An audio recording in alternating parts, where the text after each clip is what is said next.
नमस्कार, मैं चेतन थिरानी। आप देख रहे हैं बिहार उज्जवल न्यूज। इस वक्त की बड़ी खबर हम अपने चैनल के माध्यम से आपको दिखाने जा रहे हैं। यह पार्टी का हमको दर्जा प्राप्त और राज्य स्तरीय पार्टी का दर्जा प्राप्त होने के नाते पटना में इस राज्य कार्यालय को हम चलाने का हमको हक है। हम हक रखते हैं कि राज्य कार्यालय हमको आवंटित भवन निर्माण करे।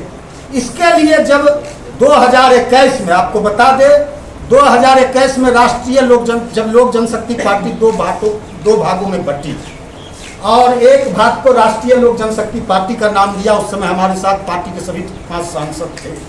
तो निर्वाचन आयोग भारत ने ECI में हमको राज्य स्तरीय पार्टी का मान्यता दिया और जो हमारे अपोजिट पार्टी थे उनको भी राज्य स्तरीय पार्टी का मान्यता दिया। हमको चुनाव चिन्ह सिलाई मशीन आवंटित किया और भारत निर्वाचन आयोग ने राज्य निर्वाचन आयोग को लिखा कि जब तक हमारे यहाँ लोक जनशक्ति पार्टी का विवाद पेंडिंग है, जब तक लोक जनशक्ति पार्टी का विवाद और बंगला चुनाव चिन्ह का विवाद निष्पादन नहीं हो जाता, तब तक राष्ट्रीय लोक जनशक्ति पार्टी को राज्य स्तरीय पार्टी का दर्जा प्राप्त रहेगा। इसलिए हमने इलेक्शन कमीशन से कल भी संपर्क साधा और इलेक्शन कमीशन ने हमको कहा कि आज भी आप राज्य स्तरीय पार्टी हैं। तो विगत 13 जून को एक चिट्ठी निकालता है भवन निर्माण विभाग कि लोक जनशक्ति पार्टी का आवंटन रद्द किया जाता है और हमको यह चिट्ठी दिया जाता है भवन निर्माण विभाग के द्वारा कि आपने 2 सालों से इस ऑफिस का किराया भुगतान नहीं किया है, विपत्र के रूप में दें कि हम उसका भुगतान करें। और फिर 2022 में भी हमने कहा, तो भवन निर्माण विभाग ने कहा कि आप इस लिखित में दीजिए। तो 2023 में हमने लिखित में दिया कि इस राज्य कार्यालय का नवीनीकरण करते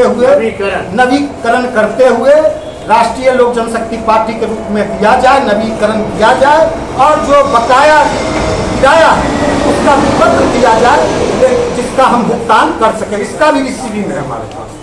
हमने लेकिन भवन निर्माण विभाग कान में तेल डाल के सोए रहा और 13 जून को भवन निर्माण विभाग एकाएक जागता है और एक चिट्ठी निकालता है। फिर उसके बाद हमने 13 जून को जो भवन निर्माण विभाग आवंटन रद्द करता है, तो 14 जून को भी हमारे पार्टी कार्यालय के द्वारा भवन निर्माण विभाग को लिखा जाता है कि आपका जो किराया बकाया है उसका विपत्र दें, उसका हम भुगतान करेंगे और इसका नवीकरण राष्ट्रीय लोजपा के रूप में लोक जनशक्ति पार्टी के नवीकरण किया जाए। उसके बाद 4 जुलाई को भवन निर्माण विभाग इस 4 जुलाई को लोक जनशक्ति पार्टी रामविलास को यह कार्यालय आवंटित कर देता है। 8 जुलाई को 4 जुलाई को लोक जनशक्ति पार्टी रामविलास आवेदन करता है कि पटना में एक जगह हमको पार्टी कार्यालय दिया जाए। हम 5 सांसद जीते हैं, हमको पटना में एक पार्टी कार्यालय दिया जाए। उन लोक जनशक्ति पार्टी रामविलास ने यह नहीं कहा अपने आवेदन में कि राष्ट्रीय लोक जनशक्ति पार्टी का जहां कार्यालय चल रहा है वही कार्यालय हमको दिया जाए, लेकिन पूर्वाग्रह से ग्रसित होकर, राजनीतिक दुर्भावना से ग्रसित होकर, ना जाने किन कारणों से भवन निर्माण के पदाधिकारी ने मात्र 4 दिनों में 4 जुलाई को वह आवेदन करते हैं लोक जनशक्ति पार्टी रामविलास के प्रदेश अध्यक्ष और 8 जुलाई को उनको यह कार्यालय आवंटन कर दिया जाता है। यह बिल्कुल राजनीतिक पूर्वाग्रह से ग्रसित काम भवन निर्माण विभाग ने किया है। कल हाईकोर्ट में आदरणीय जज महोदय के सामने इस मामले की सुनवाई हुई। जज महोदय ने बिहार सरकार के अधिवक्ता से बिहार सरकार का भवन निर्माण का पक्ष पूछा। उन्होंने 4 हफ्ते का टाइम लिया है। आदरणीय जज महोदय ने 4 हफ्ते में काउंटर फाइल करने का बिहार सरकार को भवन निर्माण विभाग को निर्देश दिया है। 4 हफ्ते बाद इसकी सुनवाई होगी। यह मामला उच्च न्यायालय में है। यही आप लोग को सूचना देने के लिए हम बुलाए थे। दूसरा यह बात कि राष्ट्रीय लोक जनशक्ति पार्टी की एक बहुत बड़ी बैठक, एक विशाल बैठक जिसमें पूरे सूबे बिहार से, सभी जिला से, सभी प्रखंड से, सभी पंचायत से, सभी बूथों से पार्टी के कार्यकर्ता और दलित सेना के कार्यकर्ता हजारों की संख्या में 28 जुलाई को यहाँ एक बैठक बुलाई गई है।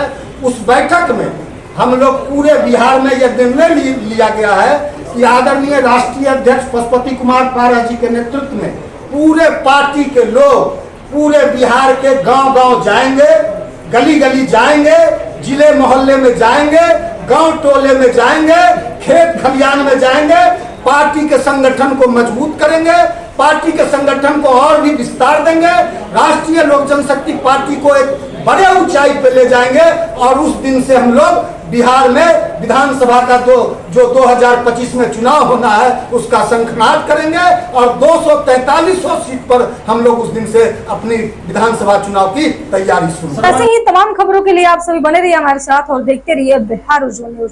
अब तक हमारे YouTube चैनल को सब्सक्राइब नहीं किया है तो जल्दी से सब्सक्राइब कर लीजिए। फेसबुक पेज को भी फॉलो कीजिए। वीडियो पसंद आए तो खूब लाइक कीजिए, शेयर कीजिए, कमेंट कीजिए। वीडियो देखने के लिए आप सभी का धन्यवाद।